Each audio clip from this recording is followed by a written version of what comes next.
26টা বছর লেগে গেল আমার পাহাড় দেখতে।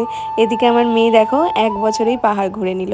আমার অনেক ভিডিওতেই তোমরা শুনেছো যে আমার বাইরে বেরোতে ঘুরতে যেতে খুব একটা পছন্দ নয়।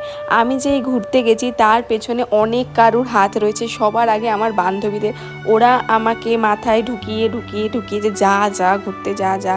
একজনের হাত রয়েছে আমার বোন, মানে এই আশেপাশে যেই সার্কেলে আমার বন্ধু বান্ধবরা রয়েছে তারা প্রচণ্ডভাবে ইন্সপায়ার করেছে আমাকে ঘুরতে যাওয়ার জন্য। আমি যখন মনস্থির করি যে হ্যাঁ আমি বেরোবো ঘুরতে যাব, তন্ময়কে বলতে না বলতেই ও 2-3 মাসের মধ্যে সবকিছু অ্যারেঞ্জ করে ফেলেছিল। এবার যদি বলো পাহাড় দেখার অভিজ্ঞতা আমার কেমন, আমার দার্জিলিংটা খুব একটা ভালো লাগেনি, কারণ আমি নিরিবিলি জায়গায় থাকতে পছন্দ করি আর আশেপাশে পরিবেশ একটু শান্ত হলে বেশি ভালো লাগে। দার্জিলিং পৌঁছানোর আগে আমরা 2 দিন একটা অফবিট জায়গায় ছিলাম, সেটা আমার প্রচণ্ড ভালো লেগেছে। ওটা পাবং ছিল, হোমস্টেটা ভীষণ ওয়েলকামিং ছিল, আমাদের প্রচণ্ড হেল্প করেছে।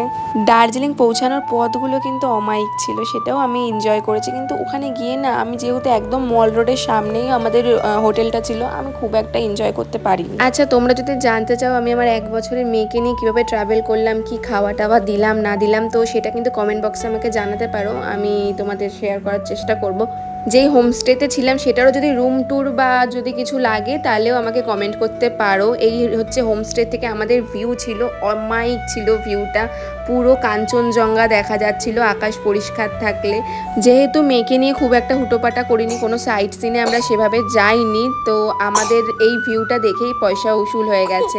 সোনামার খাবারটা কিন্তু আমি পুরো মাইন্ড সেট করে নিয়েছিলাম, সকালে কী দেবো, মিড মর্নিং কী দেবো, লাঞ্চে কী দেবো, ইভিনিং স্ন্যাক্স, ডিনার, সবটা আমি মাইন্ড সেট করে নিয়েছিলাম। আমি সেইভাবে হোমস্টেতে বলেছিলাম, ওরা আমাকে সার্ভ করে দিয়েছিল।